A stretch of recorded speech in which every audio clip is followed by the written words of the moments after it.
Bueno, queridos estudiantes, vamos a ver ahora el tema gases, otro de los temas y el último que vamos a ver de química general para ya después desarrollar lo que tiene que ver la química orgánica y macromoléculas, o sea, la parte de bioquímica, ya para cerrar la materia durante este año 2020. Vamos a ver ahora las propiedades de los gases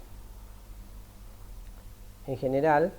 Primero son fluidos, al igual que los líquidos, pero la diferencia es que son compresibles, ¿sí? ¿Esto qué quiere decir?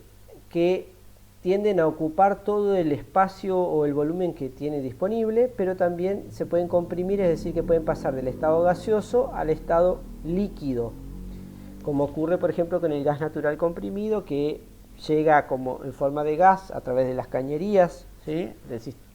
de la red de gas natural a una estación de GNC, y un aparato, un compresor, lo comprime y lo transforma en estado líquido debido a la compresión, y a los tanques de los vehículos se lo carga en forma de líquido.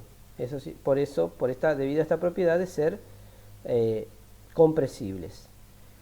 Las fuerzas de cohesión, o sea, de atracción y de repulsión entre las moléculas, es prácticamente nula, o sea, no existen fuerzas de atracción y repulsión entre las moléculas de un gas.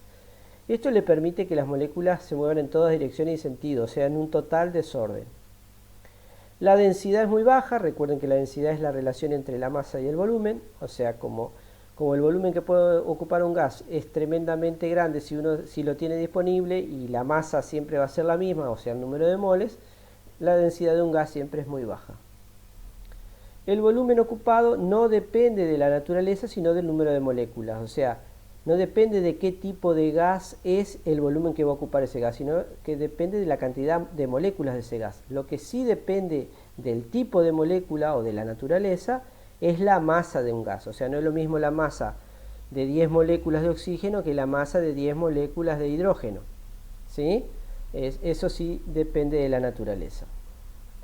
Y las moléculas de un gas están en continuo movimiento, como decía yo recién, en total desorden, pueden vibrar, trasladarse, van chocando unas con otras y a la vez estas chocan contra las paredes del recipiente, y eso es lo que nos va a dar la presión de un gas, o sea, las colisiones de las moléculas contra las paredes de un recipiente es directamente proporcional a la presión del gas, o sea, cuanto más choques de moléculas haya contra las paredes, más presión tendrá ese gas.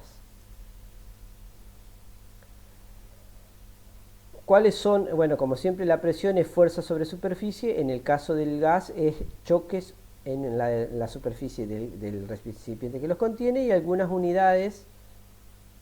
La unidad de presión en el sistema internacional es el pascal, que equivale a un newton por metro cuadrado, pero otras unidades son la atmósfera. La presión normal es una atmósfera, 760 milímetros de mercurio, 101.300 pascales.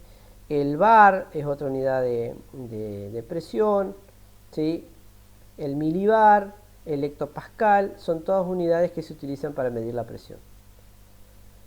Todas las ecuaciones que voy a desarrollar en la otra parte de la teoría se refieren a gases ideales. Como siempre decimos, lo ideal no existe, pero los gases reales, en los cuales estamos muchas veces, nosotros estamos en un mar de un gas que es el aire, ¿sí?